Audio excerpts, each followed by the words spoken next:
recording that you just heard at the beginning, the first couple of minutes, and I don't have the time in front of me, it was not shown on the screen. Mr. Bean said when he spoke with the detectives or the authorities, whatever his words are, at the hospital. That's what he says. Okay, but here's her beef. If you'd have said, who'd you talk to? And he said, I talked to the detective. Well, was it Detective Lewis? Was it Detective Quinn? Was it Detective whoever?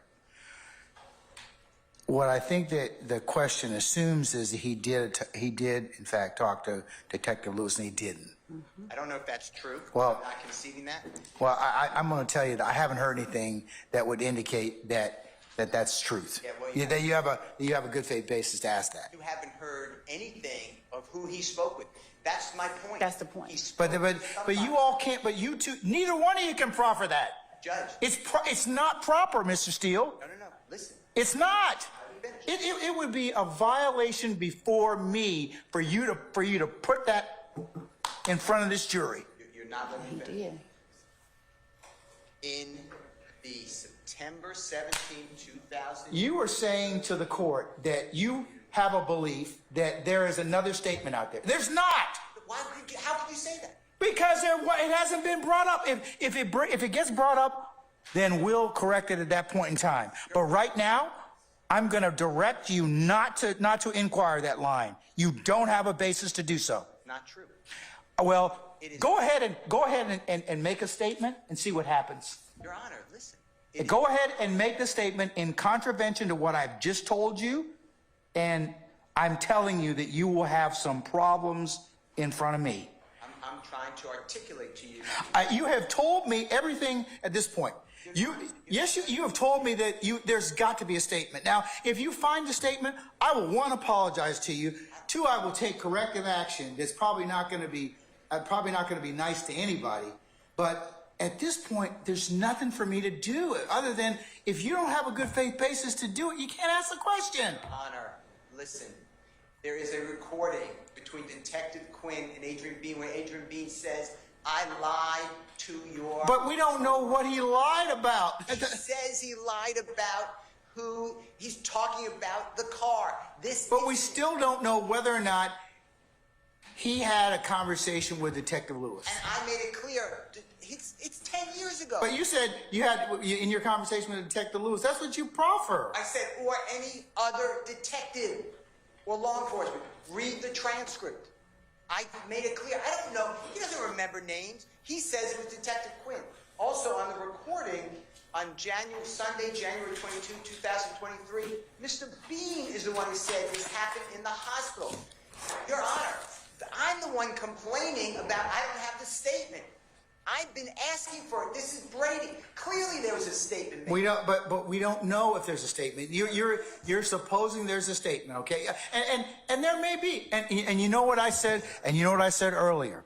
I said if there is Brady that's not disclosed, then that particular individual is going to have some problems with me. I told you that already. Or I have a lot of different remedies I can execute at that point in time. There has to be. That's why I gave you. But you can't intimate or otherwise cross over the line when you don't have the statement to back it up. Judge, I've been robbed of the statement.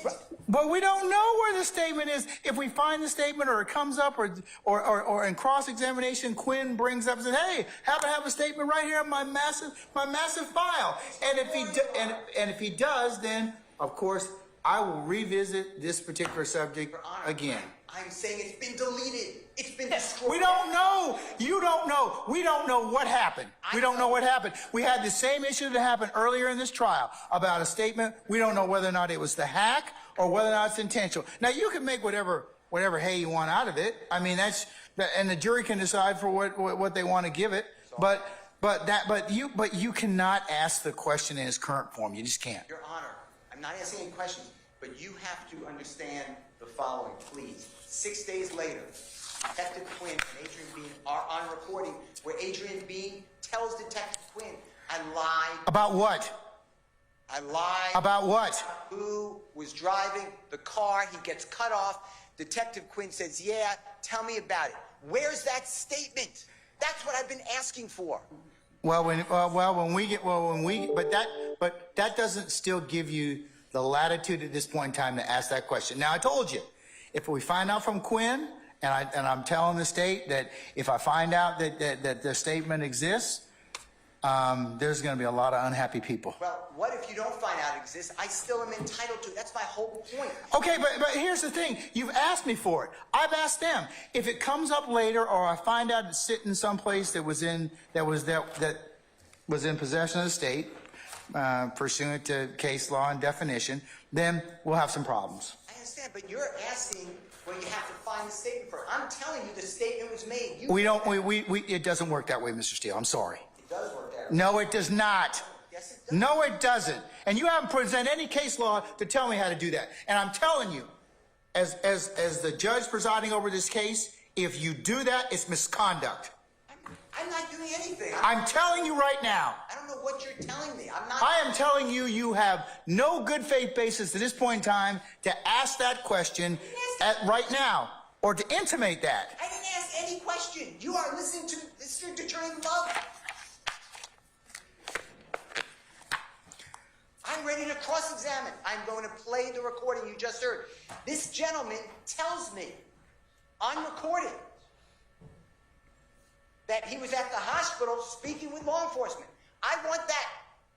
It is backed up because on recording, 6 days after the crash into that side of the building, Your Honor, Detective Quinn and Mr. Bean are talking about the statement that Mr. Bean made prior. I don't have it. And when the court asked me, well, you got to find it, or if I find it, it wasn't given over. Then we'll have some problems. Then we'll have some issues. I have some issues now. I've been begging for it. The state's supposed to give this. Let me ask, hold on, Mr. Steele. Okay, stop for a second. Mr. Steele, you've got to stop commentating or offering commentary in front of the jury. I've warned you about 4 times. If you do it one more time, I'm going to hold you in contempt. Contempt is punishable by fine and/or jail of up to 20 days. I don't want to have to do that. But please do not comment in front of this jury anymore, okay? That's the only thing I'm going to tell you. Do we understand one another? I need an audible response, sir. I said yes, sir. Okay, all right. Just as long as we do that, okay?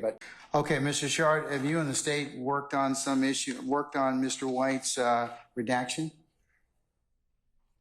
Mr. Shard? Yes, Your Honor.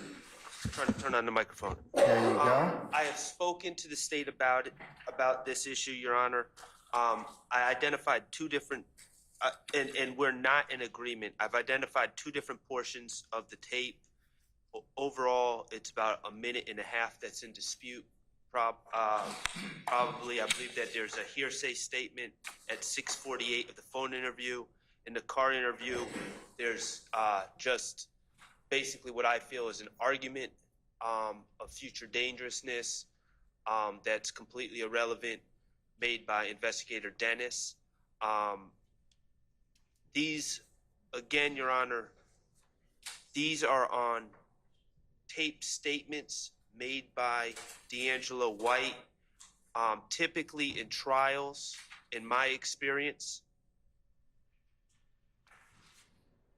prior statements are not just played to the jury. So, but I've noticed throughout this trial that the state, that is the way, their preferred method of impeaching their own witnesses. So if we're going to proceed on that method, which I don't necessarily agree with, I just think we need to clean up those 2 small areas. One area that has hearsay and one that has inappropriate argument of future dangerousness. How long have you had this particular recording, Mr. Sharp? I've had it for over a year. Why the motion at this point in time then? Your Honor, I'm not articulating this correctly, I don't think. In trial, we have. Well, I'm asking. I'm explaining. Your Honor. I'm asking you because here's the court's concern. You could have filed this as a motion months ago. I wouldn't think that we were going to just. No, that's not the point. If you think something's going to come up. I didn't think it would come up. Well, you filed it now, so you obviously. I've because you've identified, of course. I've been sitting in trial. Mr. Sharp, Ms. Sharp, because you've identified a course of behavior. So you should have filed it way before the witness is close to getting on the stand. Do you understand that? The witness, well. Let me ask you a question. Let me ask you a question. Do you practice in federal court?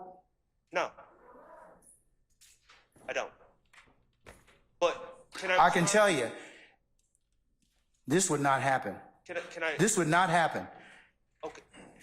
Your Honor, I don't think that the statements would be played in totality like this in federal court, quite honestly. That may be true, but that does not relieve you of the responsibility to timely file a motion and it's just not wait till the last minute. I'm not waiting till the last minute, Your Honor. I am not anticipating that we're about to discuss a slideshow. Focus. We ain't got to that yet. All right. Focus. I'm focusing on your behavior at this point in time. I'm not saying to you that the information is not any less invalid, but it's the timing that's a problem. It's a problem, and since you I wouldn't think that we would be admitting these things, but since I've seen these things, these statements, these out-of-court statements being admitted, I've taken it upon myself. A couple weeks ago, you said to us, please flag things in advance. I took that to heart. This is not in advance. This is not in advance. This is like, we got a jury sitting here. You all didn't get here at 1 o'clock. I told you to be here at 12:30. I've been here. I know that you were here early, and I know why you were here early. Okay. So, but focus. The focus is on why didn't we file this stuff months ago, and let's wind it out and air it out at that point in time. Okay. So I'm going to ask the state their issue on this. Are you cutting this out? Did you have discussions with Mr. Sharp, madam? We did have discussions. When? This morning. That's too late. The evidence is excluded. The evidence is excluded. I'm going to exclude because I told you that this was going to happen. We reached out to them. No. We're excluding that. Your Honor. And I'm going to exclude the PowerPoint that you all submitted. Well, you're not going to wholesale introduce it. We had no intention. Your Honor. All right. Let me be real clear. We did not intend to introduce this PowerPoint today. I personally reached out via telephone and called at least 2 members of the defense team and asked them to call me back. And I would like But you all should not be identifying this stuff the moment of trial while the jury's sitting in a box. This is the last. I am not going to tolerate this any further. If you don't get together with your colleagues and flag issues and resolve them promptly, and if I have to take them up, remember, I can exclude them. We'll work the weekends, or we'll do a combination of both. So this time, I'm going to exclude those 2 sections. Your Honor, Mr. Atkins, he confronted this witness with those sections. I last week let them know that we were introducing that. If the exhibit's not ready and you haven't made, no, well, Mr. Sharp's got objections to it. So, Judge, Mr. Sharp can get in and have our evidence excluded every day that he makes an objection at midnight, and then comes in and says. Well, then you all should have gotten your stuff together before then. Some of our juries, please. Some of our juries. Have a seat, madam. Have a seat. You better exclude that, and next time, make sure you're prepared. Judge, Make sure you're prepared next time. I'm not going to do this anymore. I'm just not. We are starting right now. It's 1:20. So we have talked to them. We have said we don't agree. then file a motion and get it before me, and we'll take it up. Both of you all have equally responsibility to do that. The information they are seeking. Oh, it's going to be inadmissible right now. I'm saying, Judge, that you said to file a motion. There's nothing in I'm not going to have any more discussion about this, madam. I'm not. Talked to them this morning I don't. About that. Well, you know what? And I attempted to try to talk to them earlier this week. Well, then that's why we have to. So the court punishes the state because the defense. I'm not punishing anybody, but but prior preparation prevents poor performance. Be prepared, Judge. That's why I sent them what I sent them last week. A whole week and a half ago, 2 weeks, Your I'm Honor. not. Well, and I have said I would like to discuss. Our jury's coming in, madam. Our jury's coming in. Have a seat. Your Honor, I'd like to review. I think he's finished already. So were you done with your answer? And it was not a response. Yeah. All right. Okay, So this is yes or no? so. I mean, Sir, please sit down. Please sit down. Thank you. Just please sit down, okay? I don't need any help from you, okay? All right, and there's no objection on the floor. So, all right? My objection, Your Honor, to that last series is that the court, I would ask the court to allow the witness. He's finished the statement. There's nothing else. It's like if he asks to continue his statement, then fine. But sit down and stop interrupting, Mr. Matthews. Mr. Stevens, are you finished with your last response, or did you finish? Was there anything else you were going to say? but I lost my train of thoughts, Your Honor. But I mean, she can continue. No. If you weren't finished, we'll let you finish that statement if you wish to. But you have to. I don't wish to. All right. When you trail off, what happens is that the examiner thinks that you're done. Okay. Yes, sir. And that's causing a little bit of confusion because the folks out here think you want to say more things. So if you have more things to say, just go ahead and just continue to talk. Okay. Yes, sir. I'm trying to my best ability. And complete your answer. Yes, sir. Fair enough? Yes, sir, Your Honor. Okay. All right.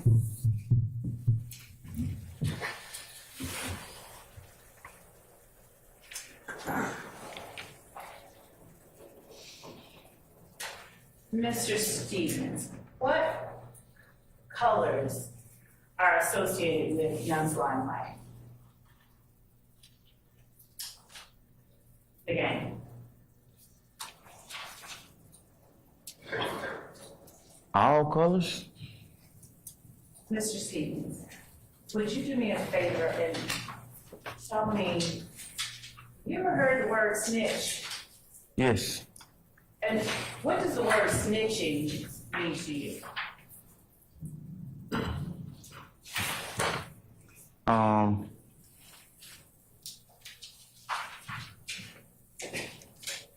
Excuse me, Miss Lowe. Madam in the black, get rid of your gum.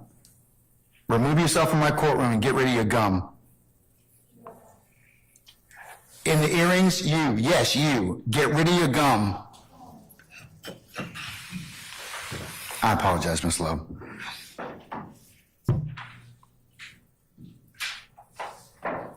Judge Glanville, that he invoked his or withdrew his consent at that point in time and did not wish to speak to law enforcement officers anymore.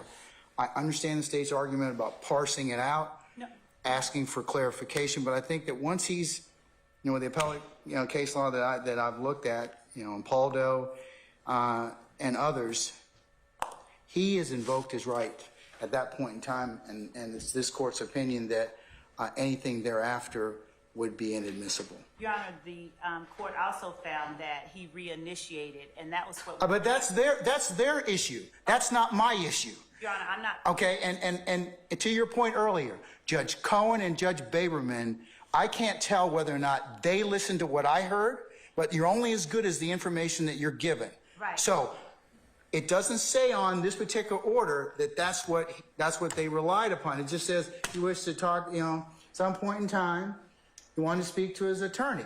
Now, I'm of the opinion, this court's of the opinion that questioning needs to stop. He's unequivocally revoked. And you can't pick and choose at this point in time whether or not it's to this particular crime or any other assertion. So that's why I'm going to suppress it. And Your Honor, Your Honor, with respect to the statements that were made after that time, we do have, as I stated, Investigator Thorpe to tell the court on the record, present under oath, that it was not Detective Thorpe, it was the defendant that reinitiated the conversation with Detective Thorpe. Our representations to the court are not evidence, and since the state has the burden of proof. Okay, but I've seen the video at this point in time. Video does not encompass when the defendant actually reinitiated contact.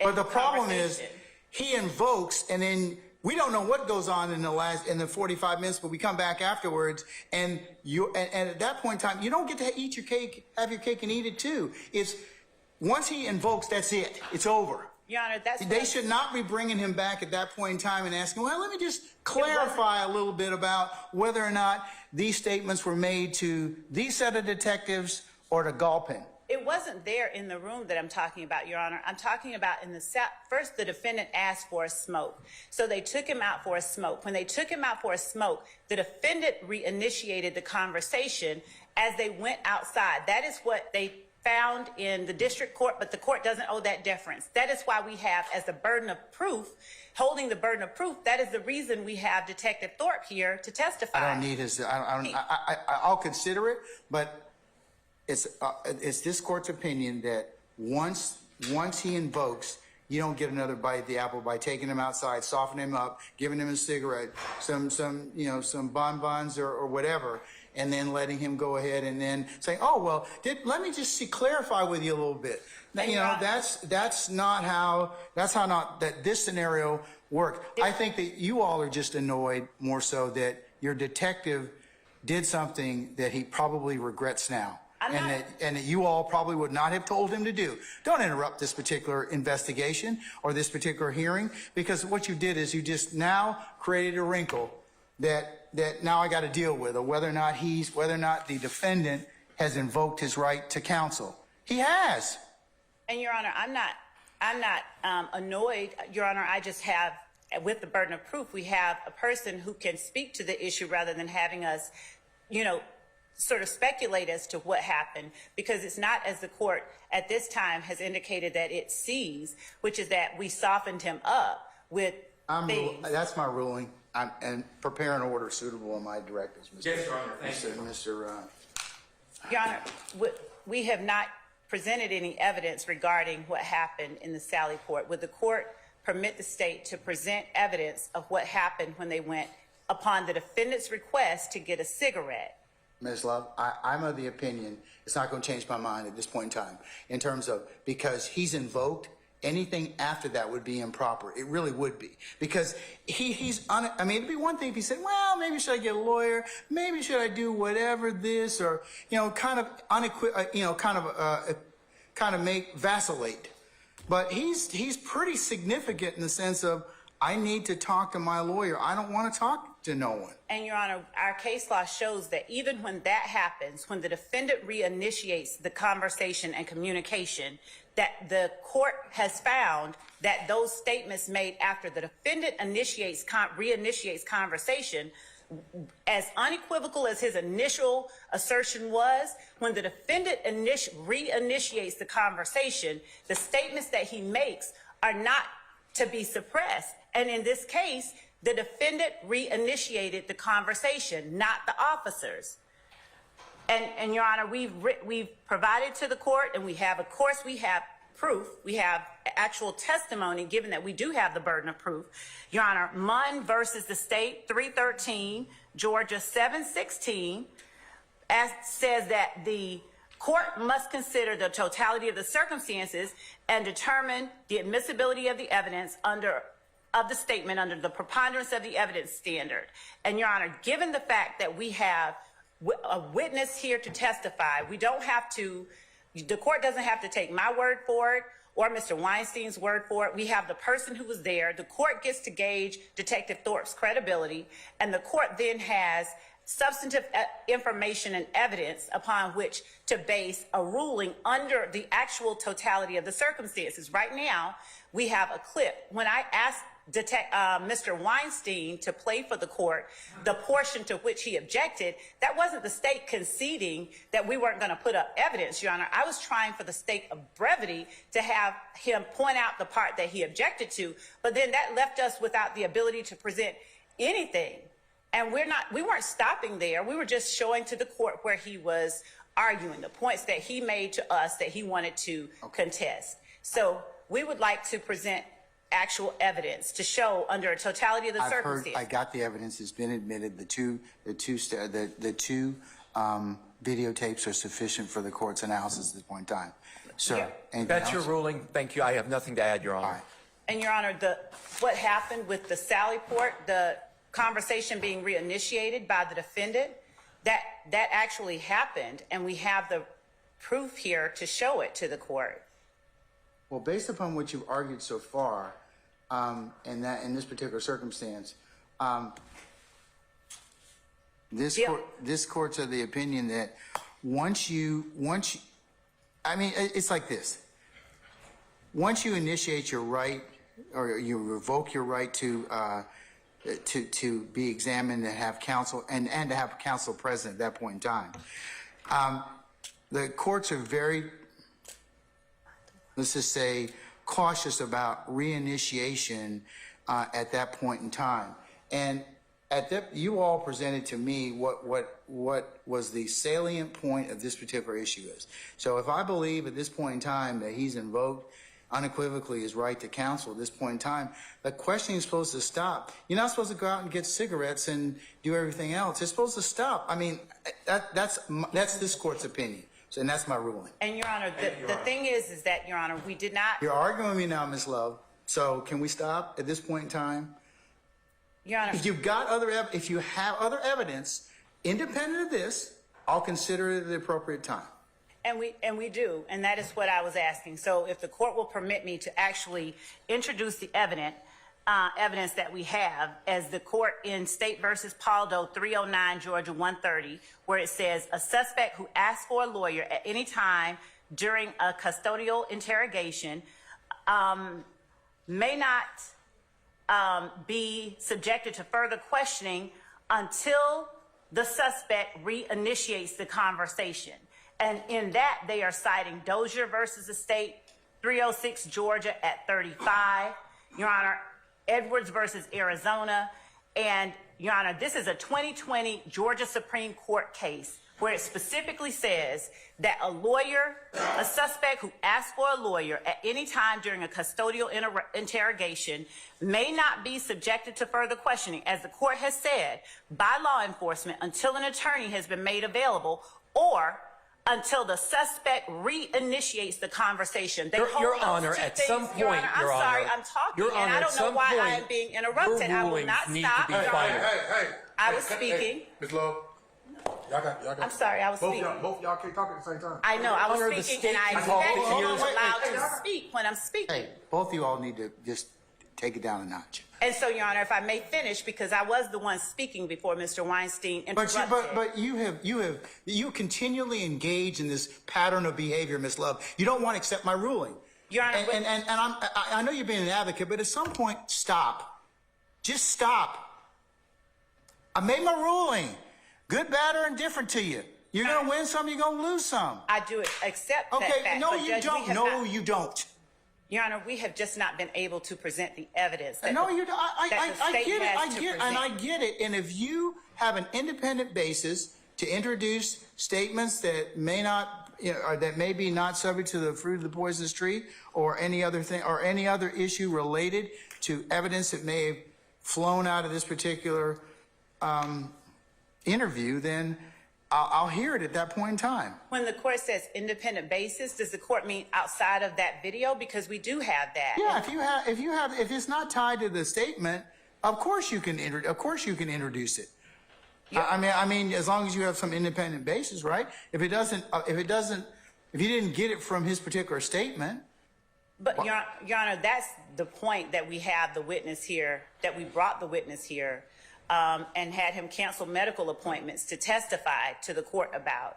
We brought the witness here. I made a ruling. That has nothing to do with it. That's a red herring, and you know it. No, Your Honor, I was saying that we were ready to present evidence, and the court is not allowing us to present the evidence. That's all that I'm saying. We have the burden of proof, and we haven't even been able to present the evidence that we have. We only, for the sake of ease, allowed the court to introduce the statements that the defendant made as states 1 and 2 to help Mr. Weinstein play the portion that he wanted to talk about. We didn't even get a chance to play or to have the evidence that the state has ready for presentation to the court to be presented.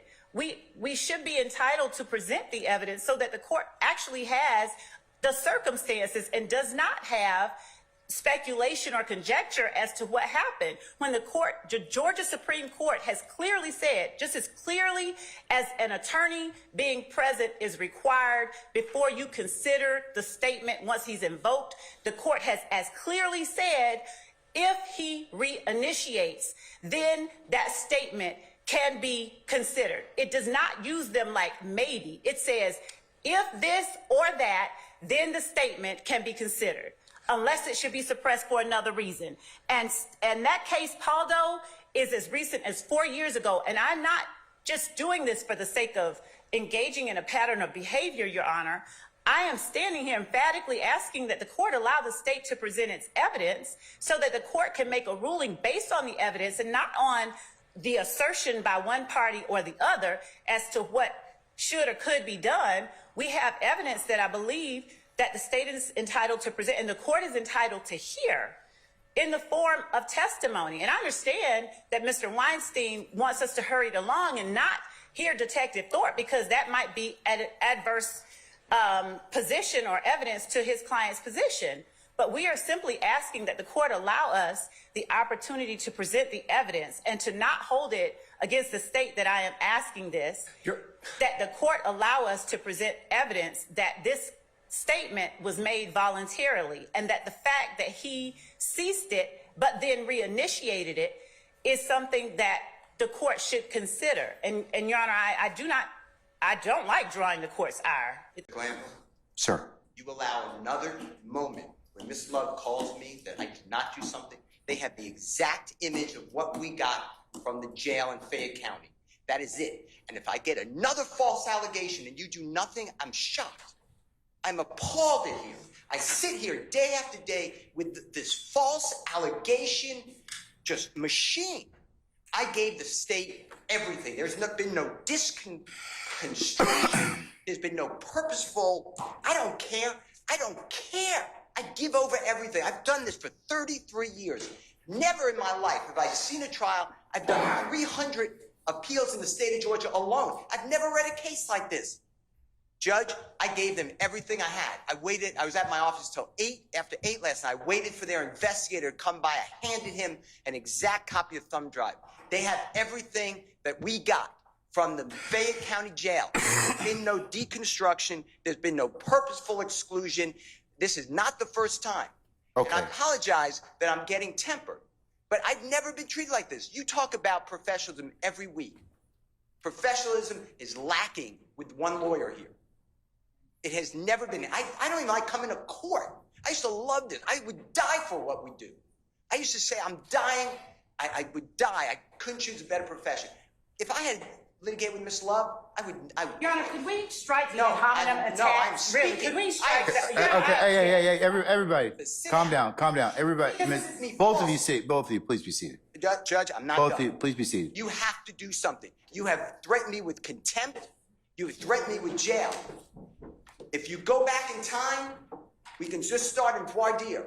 Jury after jury, you did individual voir dire painfully. Miss Love would come in and say that juror was crying. It was not true. You would say, that's not my recollection after I said it. You did nothing. We start the Okay, case. but Mr. Steele. I asked you, please. Mr. Steele. Please, Judge. Mr. How would you feel if you were being treated like Mr. this? Steele. Mr. Well, Steele. I'd like to finish. Mr. Steele.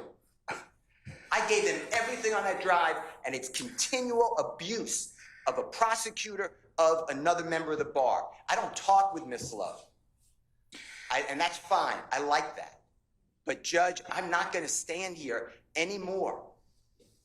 I don't care. You can take my bar card. Mr. Steele, listen. Wrong, though. But there, And Mr. Williams, you know, to me, this is an innocent man. You talk about, Miss Love said there's a man in the Fulton County Jail who shouldn't be there, Mr. Copeland. Mr. Williams shouldn't be in custody. But he's been charged, and we come here for a fair trial. It's been everything but that, according to Miss Love has tried to demonize me. At times, Mr. Adams. At times, Mr. Shaw. I object to the ad it's hominem Mr. attacks, and I ask you to all restrict it. because she wants to Again, win the from the case. And now she speaks over people. It's not right.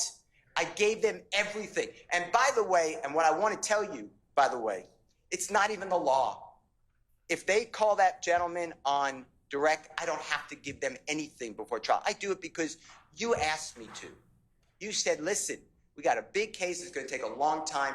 Give them things. I gave this, by the way, to the state October of 2023. October 2023, that was uploaded, given to the state. I hear about it now, and I wait there, and I give them the exact duplicate of what we have, and now there's a false allegation of misconduct. And what I'm telling the court is what I said again. I do not appreciate it, and you have told it in front of the jury that I'm unprofessional. You were wrong. You based that on Miss Love's false representation. Your Honor, again, the ad hominem attacks, Your Honor. I object, and he should stop talking when I Miss Love can object. try to silence me. Will not be silenced. But Mr. Steele, here's the thing, okay? I think that, Mr. Steele, please be quiet at this point in time. You made your point. You made your point at this point in time. Both of you, please be seated. I've been doing this a long time. Yes, I have. Yes. And if you really must know, she's going to reschedule her appointment to the week of the King holiday. You happy? No, you're not happy. But anyways, that's the explanation you're going to get. I'm on top of it. Okay. All right. Yes, Mr. Sharp. Your Honor, in an effort to make things go smoothly next week. No, you're not trying to do that. You're just trying to get in my business as well. No, not in your business at all. No. We have a list of the witnesses on Monday. Okay, who are you calling next week, madam? Monday, Tuesday. Let's just say Monday, Tuesday, Wednesday. We'll get that. We'll provide that by tomorrow with the court's permission by close of business. I don't trust that's not going to be done. Okay, so let me just kind of so nobody's at fault. Nobody's kind of says, hey, I didn't get it, whatever else. Can you at least tell me or who you plan on calling on Monday, the 4th? Go ahead. Your Honor, we haven't had an opportunity to speak with our investigation team, so we can know who exactly is ready. So if we That's can the last time I'm gonna accept that answer, okay?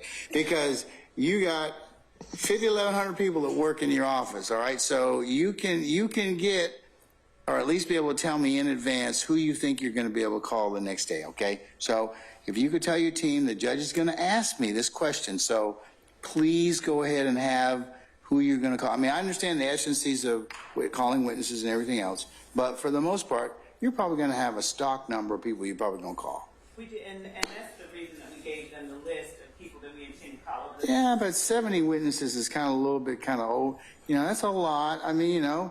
Can we at least get an opportunity to get back to the office and speak with our team? Oh, okay. He said it's time. So yes, we've been doing scheduling based on how things have been going, and that's the only reason. All right, please don't let me get any emails tomorrow or over the weekend saying that witness list has not come out, because they need to be able to prepare for who you're going to call on Monday, okay? And I think that's only fair. So can we have that list to them by noon tomorrow? Yes, we will get that to them by noon tomorrow. And they will be from the list of people. And copy me. Yes, that's fine. I mean, but they just need to know so they can prepare like you all preparing, all right? Judge, I'm sorry, I'm unclear. Is that list we're getting by noon tomorrow only the Monday witnesses? Yes, only the Monday witnesses. If you have the other witnesses, let's just say, it was told, based upon information belief, that it was told to the district attorneys that Mr. Copeland intended to plead the Fifth Amendment. Then I was told, based upon information belief, that Adrian Love, the lawyer for Mr. Copeland, and this court were together, and Ms. Love made representations that John Melnick supposedly spoke with some attorneys for the accused and wrote an email to Ms. Love, to Adrian Love, stating that Mr. Melnick does not represent the witness, and that Mr. Melnick wrote an email saying F you, and then somehow that email was CC'd to me. That never... Mr. Steele, can I interrupt you for just a second? I'm kind of disturbed because that's ex parte. All that was an ex parte conversation. How did you find out about any of that? Well, I'm disturbed too. And the reason I'm asking you a question. How did you find out about it? I'm going to answer you the question. Okay. Scuttle, if you look at SCUDDER versus State, which is 298 Georgia, 438, it's Division 2, 782 Southeast 2D 638, 2016. Our highest court says when a court meets, because Mr. Copeland comes in, meets with the court supposedly made statements, which I assume is somewhat accurate based upon what you just said. We're entitled, Mr. Williams and every other person wrongly charged here is entitled under the Georgia Constitution to be present. That's a critical stage. It's just like when you meet with me, and you and Mr. Adams meet with me, and others have met with me. It's those are ex parte for a lot of different other reasons, but I will certainly note that for purposes of record. Well, I'm going forward. What I was told was that Mr. Copeland said, and you haven't answered my question yet. I'm not going to answer that question.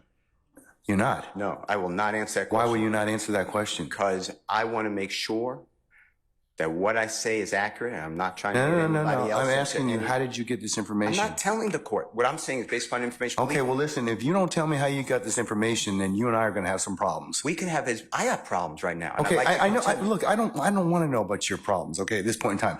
All I'm asking you at this point in time is, how did you come upon this information? Look, if the case gets reviewed, the record's going to be available for our appellate court and for whatever reason. But it's disturbing that how somehow you have surreptitiously gotten information in regards to the court's private ex parte conversations with a party. I mean, a witness who was sworn in Friday, the court's telling, this is what I was told. If this is not true, not true. This court handed Mr. Copeland. Tell me how you got the information. Listen, whatever you want to do. Tell me how you got the information, then we can go ahead and go forward. I'm not going to say that. What I'm going to say is this. I was told, and I hope this concerns the court. It concerns me that you have proprietary information. Why is it proprietary? Or information that you should not be having that was ex parte. Why? With a party. Why? State of Georgia. How about the witness? How about Mr. Copeland, who supposedly announced he's not testifying and he'll sit for 2 years, and then supposedly this honorable court, or excuse me, let me rephrase that. This court supposedly said, I can hold you until the end of this trial. Ms. Hilton supposedly said, actually, all of the defendants and then all 26 people are disposed of. If that's true, what this is coercion, witness intimidation, ex parte communications that we have a constitutional right to be present for. So I understand that you're upset towards me, but I don't know what I did. Mr. Steele, I still want to know, how did you come upon this information? Who told you? What I want to know is, why wasn't I there? Sir, I'm going to hold you in contempt if you don't tell me who tell me who this information was coming from. I don't want to be held in contempt. Well, I'm not answering that question. That's attorney-client privilege information. I am not answering attorney-client privilege. Unless you were in my chambers, that's the only way you can figure out. I tell you what, I'm going to give you 5 minutes. If you don't tell me if you don't tell me who it is, I'm going to put you in, I'm going to put you in contempt, because that is not attorney-client privilege. Attorney work product privilege. I am not. How did you get that information supposedly from my chambers? Did somebody tell you? I'm not. You should have told me. You got 5 minutes. Well, I don't need it. I want to continue. You got 5 minutes? This is what I was told. Mr. Copeland made statements that he admitted to killing Donovan Thomas and was. Don't take my notes. No. I don't think Mr. Adams is back. I have a. He is. He's right behind you. Sorry. I have a motion that I need to make outside the presence of Mr. Copeland. All right, you can make it right now. Is he out? Let me know when you get down to Is Mr. Copeland out? No, he's upstairs. Okay, good. All right. Yeah, come on down. Don't come in the courtroom. Come when you get to that.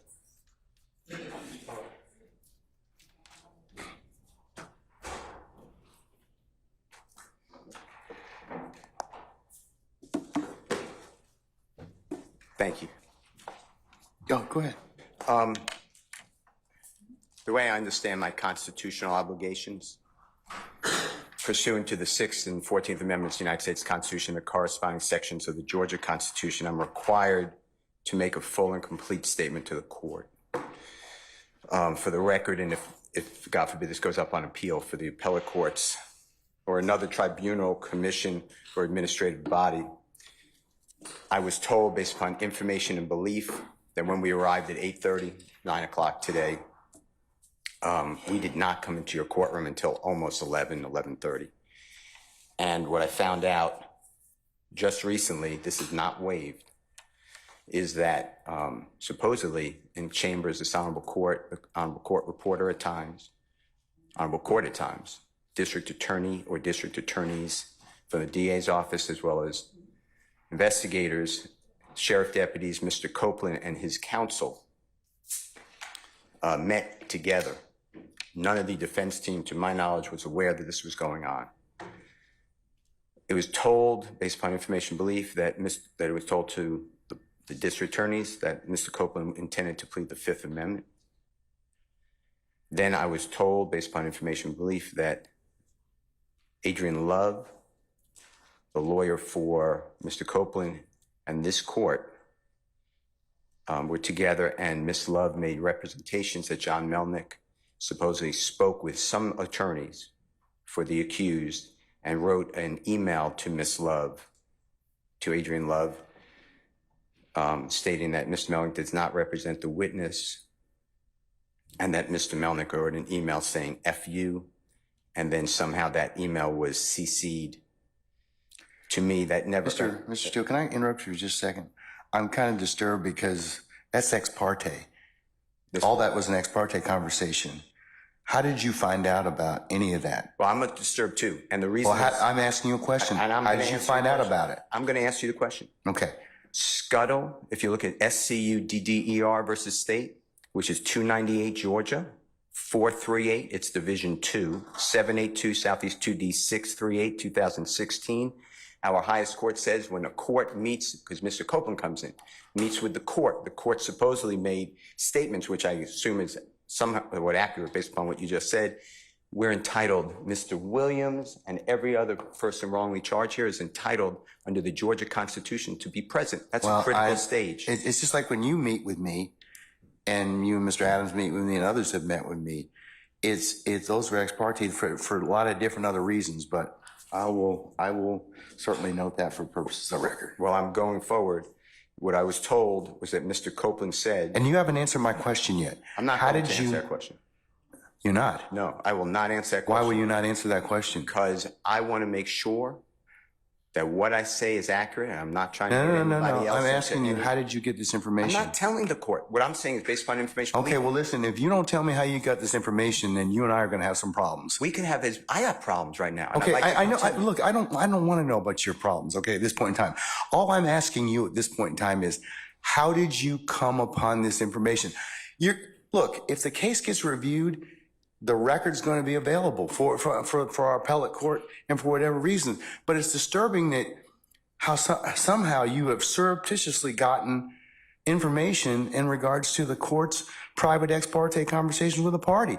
I mean, a witness who was sworn in Friday, the court's telling, this is what I was told. If this is not true, not true. This court handed Mr. Copeland tell me how you got the information. Listen, whatever you want to do. Tell me how you got the information, then we can go ahead and go forward. I'm not going to say that. What I'm going to say is this. I was told, and I hope this concerns the court. It concerns me that you have proprietary information. Why is it proprietary? Or information that you should not be having that was ex parte. Why? With a party. Why? State of Georgia. How about the witness? How about Mr. Copeland, who supposedly announced he's not testifying and he'll sit for 2 years, and then supposedly this honorable court, or excuse me, let me rephrase that. This court supposedly said, I can hold you until the end of this trial. Ms. Hilton supposedly said, actually, all of the defendants and then all 26 people are disposed of. If that's true, what this is coercion, witness intimidation, ex parte communications that we have a constitutional right to be present for. So I understand that you're upset towards me, but I don't know what I did. Mr. Steele, I still want to know, how did you come upon this information? Who told you? What I want to know is, why wasn't I there? Why did Sir, I'm going to hold you in contempt if you don't tell me who tell me who this information was coming from. I don't want to be held in contempt. Well, I'm not answering that question. That's attorney-client privilege information. I am not answering attorney-client privilege. Unless you were in my chambers, that's the only way you can figure out. I am telling you. I tell you what, I'm going to give you 5 minutes. If you don't tell me if you don't tell me who it is, I'm going to put you in, I'm going to put you in contempt. Because That is not attorney-client privilege. Attorney work product privilege. I am not. How did you get that information go to supposedly answer from that my question. chambers? Did somebody tell you? I'm not. You should have told me. You got 5 minutes. Well, I don't need it. I want to you got continue. five- you got 5 minutes? This is what I was told. Mr. Copeland, recess. Mr. Copeland We're in made recess. statements that he admitted to killing Donovan Thomas and was. Don't take my notes. No. Okay, Mr. Steele, would you take the podium, please, sir?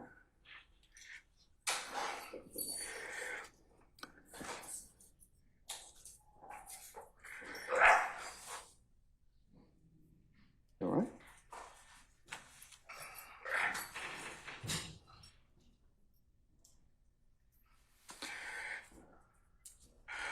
All right. Mr. Steele, before I recessed, I asked you, how did you get this information? And it is not covered by work product. There's only one way you could have gotten it. So I'm going to ask you again. And I respect that, and it gives me no joy. But as you know, Georgia Rule of Professional Conduct, please check me. Rule 1.6, comment 5 reads, and this is what I have. 1.6. I know what the rule says, but here's the thing. Well, let me just. But in order, Interrupt. you need to please tell me who you got it from. I'm not asking you sum and substance of anything as of yet, okay? But I need you to tell me how you got the information. If you don't tell me how you got the information, I'm going to hold you in contempt. I understand. I don't want to be held in contempt. And I don't want to hold you in contempt, but this is so sacrosanct to have a conversation in my chambers parroted to you and others. It is that serious. Yeah. And that's why I raised it. It is that serious that we should have been there and it shouldn't have happened. Sir, that's a whole separate issue. And that's why ex parte conversations are recorded. Why would it be ex parte? You're acting like it's ex parte under seal. It's ex parte. It's ex parte because that's what the state asked me to do. It's just like when you asked me for an ex parte conversation. I've never asked this honorable court or any court to meet with me and a witness. Sir, you're straying off the issue. I'm not. The issue is how did you get this information? I understand the issue. I promise you I understand it. But what I'm trying to ask you is, if you look at comment 5, this is how I understand the law. You cannot you can't violate something and then use privilege. Okay? I'm not violating anything. Okay, but that's why I'm saying, how did you get the information? But just listen to what I'm trying to tell you. You're threatening me with contempt. Privilege would occur. The privilege in 1.6 would occur if you were in the right place, right time to begin with. You weren't. Let me tell you. I'm just reading from it. But if I'm reading it wrong, I'm not trying to. It says 1.6 applies not merely to matters communicated in confidence by the client, but also to all information gained in the professional relationship, whatever its source. So you're asking me to break, you're ordering me, maybe, you're asking me, I'm not saying you're ordering me, but to give you information, and you're saying it's not substance, but I'm telling you I can't do that under the bar rule. All right, well, I'm going to hold you in contempt. And you can think about it. 5 o'clock today, we'll see where you are at that stand on that point. Because no, that's not what I understand the rule to be. I've not asked you sum and substance of what was said.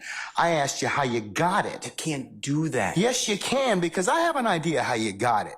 Well, your idea. I have an idea wrong. how you got it, but that's improper, sir. Your idea may be wrong, and you're asking me to listen. I told you the first time. And I'm not going to breach that confidence. I don't want to hold you in contempt, but this is that serious.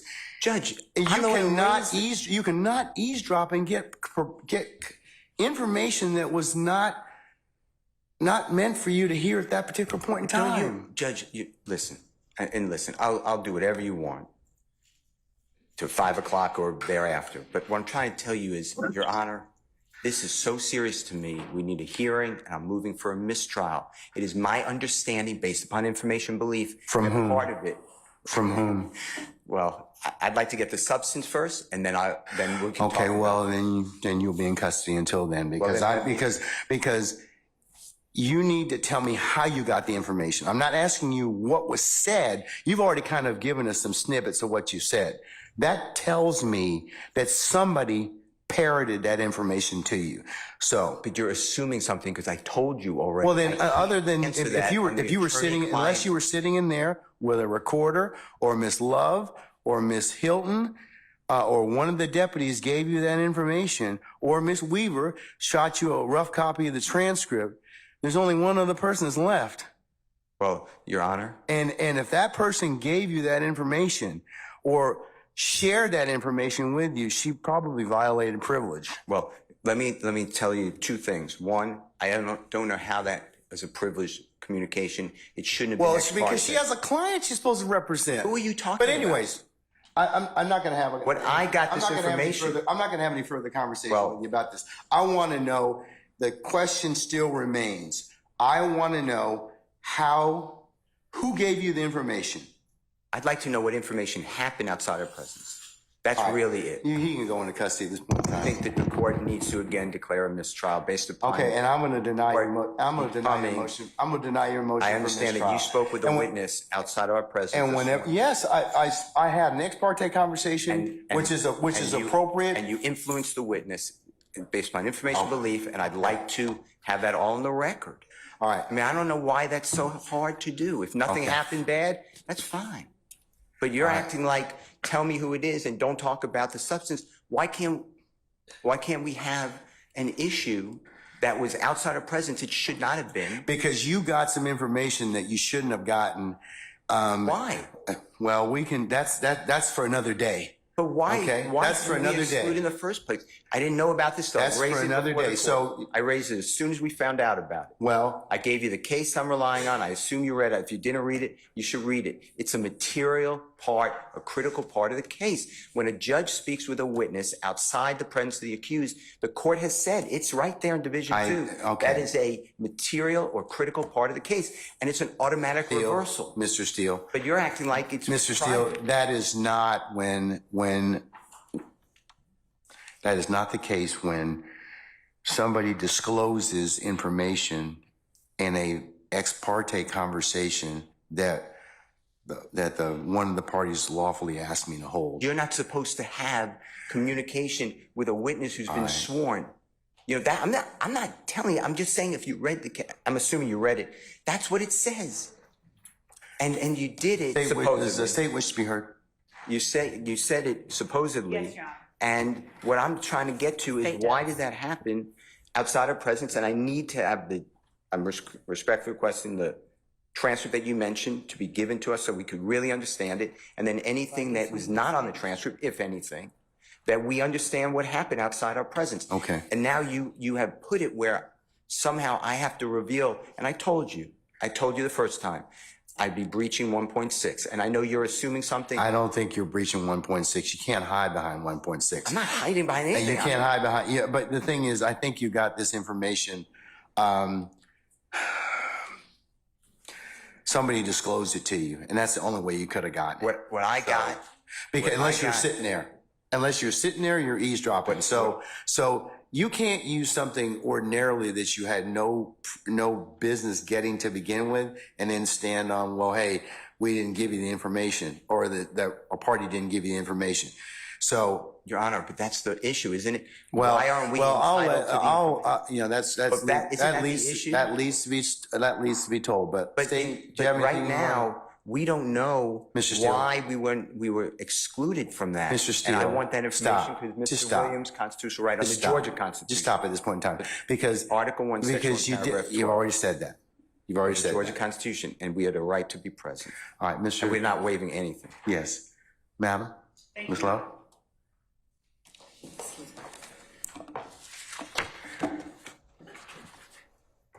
And Your Honor, excuse me. And I know I said this previously. Yes, sir. But we are not accepting any proffer Oh, from gosh, Ms. Love. okay, excuse me. And the challenge I'm having in this particular circumstance is that is such a violation of the sacrosanctness of the court's chambers and an ex parte conversation. You're just glossing over that. You're glossing over that in its entirety. No, it's not, sir. Sir, is not. That's not what, that's not what happened. That's not what happened. That's not what happened. That's not what happened. I'm just telling you, that's not what happened. Judge, respectfully, we are not obligated to simply accept that there's been no violation. We believe that there has been, and the only. Okay, well then you made your, no, we're not doing that at this point in time. So you'll have a choice to make. All right, take Mr. Steele into custody, please.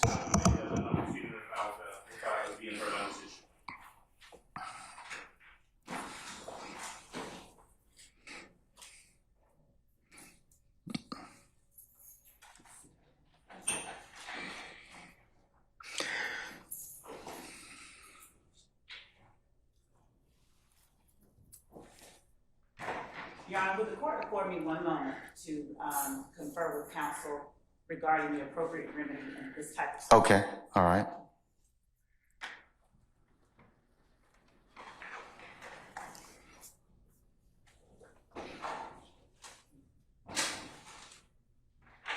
May I say one thing, Your Honor? Yes, sir, you certainly may. Mr. Williams does not wish to go forward without me being here. You are removing me against his will, my will. You're taking away his right to counsel. And you're conducting material parts of this trial without me present, and I can't learn about it by watching online. So for that reason, additionally, I asked for a mistrial. And I assume you deny, but I'd like you to deny our motions for mistrial. You denied the other people. I've denied your motion, but I'll certainly take that under advisement, sir.